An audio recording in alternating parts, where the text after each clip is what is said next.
Jama'a assalamu alaikum. Barkanmu da sake zuwa tashan ta Hausa Views TV. Idan wannan ne zuwanka na farko, muna so ka danna mana subscribe sannan ka taɓa alamar ƙararrawa ta yadda zarar mun sa bidiyo za ka same shi. Wata mata ta sayar da ɗiyarta akan farashin 150 don biyan kuɗin haya. 'Yan sanda sun damƙe matar da ta aikata laifin sayar da haifaffiyar cikinta. Matar ta bayyana cewa talauci ya ingiza ta aikata wannan laifi, ta yi nadama abin da ta yi. Ga cikakken labarin.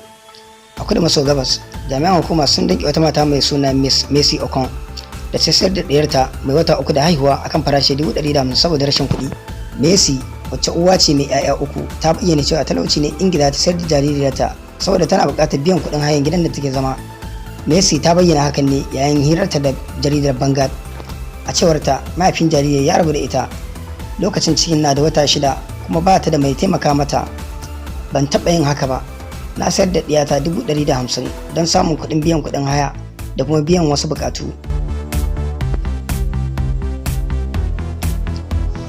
Ta ƙara da cewa mahaifin ɗiyar ya yi watsi da mu cikin na wata 6, ba ni da wani abu kuma abubuwa sun yi tsanani, shi yasa na bayar da ɗiyata. Amma wanda ya haɗa ni da masu sayan jaririyar ya ce ɗan uwansa yana son aure na.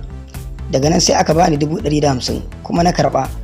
Daga baya 'yan sanda suka shiga lamarin kuma aka kama ni. To Allah ya kyauta, Allah ya sa mu dace, amin.